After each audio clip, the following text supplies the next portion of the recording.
Halo semuanya, Assalamualaikum warahmatullahi wabarakatuh. Kami dari kelompok 3, hari ini kami akan menyampaikan materi yang sering banget muncul di statistik, tapi kadang bikin dahi berkerut, yaitu distribusi normal. Sebelum mulai, kenalin dulu anggota kelompok kami.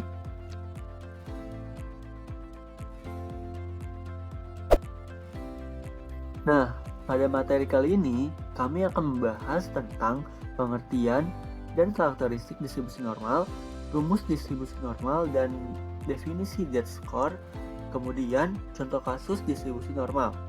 Selanjutnya, kami juga akan membahas jurnal. Mari kita simak.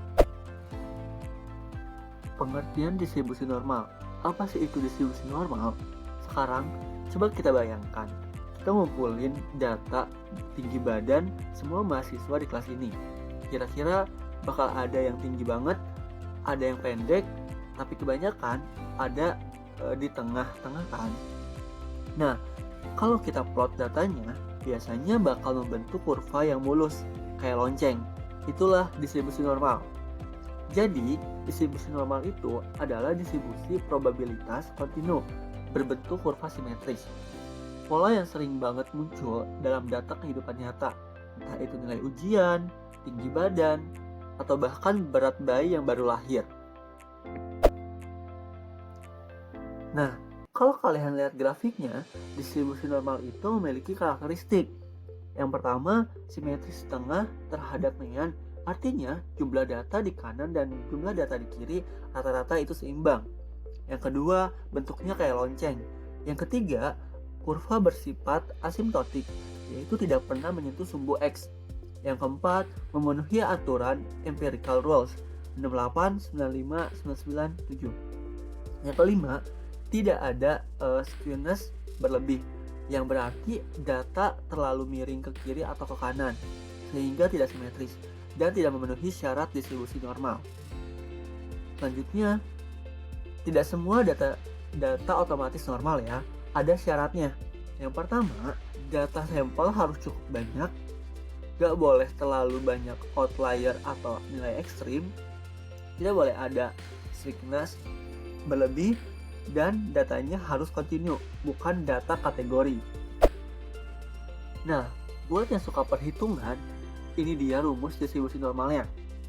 Mungkin kelihatannya seram dan bikin pusing, tapi intinya rumus ini akan membantu kita menghitung seberapa besar kemungkinan suatu nilai muncul dalam distribusi. Jangan panik dulu ya. Yang kita lihat di sini ada E atau epilepson dan P. Kita nggak akan hafal rumus ini, tapi ngerti konsepnya aja udah cukup. Selanjutnya ada z-score. Z-score ini sangat penting ngasih tahu posisi suatu nilai terhadap rata-rata dalam satuan standar deviasi. Di sebelah kiri adalah rumus z-score untuk nilai kelompok sampel. Yang sebelah kanan adalah nilai untuk individu. Contoh gampangnya, kalau kamu dapat nilai 85 di ujian, tapi rata-ratanya 70, kamu di atas rata-rata dong. Nah, seberapa jauh di atas itu bisa dihitung pakai z-score. Oke, sekarang kita latihan bareng. Diketahui tinggi badan 500 siswa rata-rata 154 cm. Simpangan baku atau standar deviasinya 16 cm. Pertanyaannya, yang pertama, berapa persen yang tingginya di bawah 160 cm dan berapa orang yang tinggi badannya di atas 166 cm? Oke, sekarang kita hitung. Dari rumus z-score, data individu diperoleh hasil sebagai berikut. Untuk tinggi badan kurang dari 160 cm, z-score-nya 0,38. Berdasarkan tabel, kumulatif standar normal distribusi artinya 64,8% siswa di bawah itu.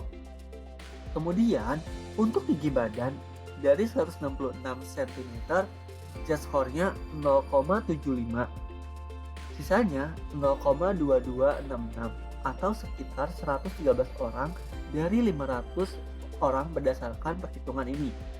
Nah, ternyata distribusi normal bisa bantu kita memperkirakan jumlah orang dalam rentang tertentu tanpa harus cek satu-satu dulu.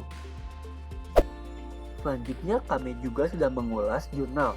Jurnal yang pertama berjudul Analisis Distribusi Sampling Rata-Rata untuk mengevaluasi performa peserta ujian oleh Fatan Kevin Aditya dan Jadiaman Parhusip. Jurnal ini bertujuan untuk mengetahui apakah skor ujian peserta memiliki pola distribusi atau tidak, menggunakan analisis distribusi sampling rata-rata berlandaskan distribusi normal. Penulisannya pakai distribusi sampling rata-rata untuk cek performa siswa yang diambil dari data Google Colab. Lalu menggunakan Z-score untuk menentukan seberapa jauh nilai individu terhadap rata-rata populasi. Nah, grafik ini menunjukkan data populasi yang diperoleh dari penulisan melalui Google Colab. Kemudian, dari simpangan baku dan ukuran sampel diperoleh standar error senilai 1,81. Dari nilai SE tadi, diperoleh nilai Z-score minus 1,38. Setelah dihitung, ternyata hanya sekitar 0,083 atau 8% dari total pelajar yang nilainya di bawah 80. Jadi bisa disimpulkan, 80 termasuk rendah di kelompok itu. Coba kalian bayangkan, kalau dapat nilai 80 tapi ternyata di bawah 92% siswa lainnya. Sedih atau tidak? Nah, dari jurnal ini, kita bisa simpulkan bahwa distribusi sampling rata-rata mencerminkan distribusi normal populasi secara akurat, sehingga dapat digunakan untuk mengevaluasi performa akademik pelajar. Lalu, dari parameter data yang kita diperoleh angka Z-score, sehingga kita bisa tahu peluang pelajar dengan nilai rata kurang dari atau sama dengan 80 adalah sekitar 8%. Jurnal kedua, kita akan membahas jurnal yang berjudul Sample Size and Its Role in Central Limit Theorem atau CLT oleh Muhammad Rafiqul Islam. Jurnal ini membahas pentingnya ukuran atau jumlah sampel berdasarkan teori CLT, Central Limit Theorem, dalam distribusi normal. Lalu, jurnal ini bertujuan untuk ngasih tahu kita untuk menentukan ukuran sampel yang tepat. Dengan kata lain, jika kita mau menerapkan distribusi normal, maka ukuran sampel harus mencukupi sesuai teori CLT. Dalam jurnal ini, mereka pakai data berat badan mahasiswa dari Universitas BRAC. Grafiknya menunjukkan data sedikit miring positif. Lalu, dari sini kita bisa lihat, kalau ukuran sampel 50 terlihat lebih distribusi secara normal dibandingkan dengan ukuran sampel 15. Dari rumus yang kita bahas di jurnal 1, bahwa semakin banyak sampel, maka standar error juga akan semakin kecil, sehingga nilai mean juga semakin akurat. Intinya, makin besar ukuran sampel, maka mirip distribusinya dengan distribusi normal. Jadi, jangan cuma lihat satu atau dua data ya, ambil sampel yang cukup biar hasilnya valid. Dari jurnal ini, dapat kita simpulkan bahwa nilai rata-rata sampel mendekati rata-rata populasi. Kemudian, nilai standar error juga turun seiring peningkatan ukuran sampel. Serta ukuran sampel yang lebih besar menunjukkan kalau distribusinya semakin mendekati normal.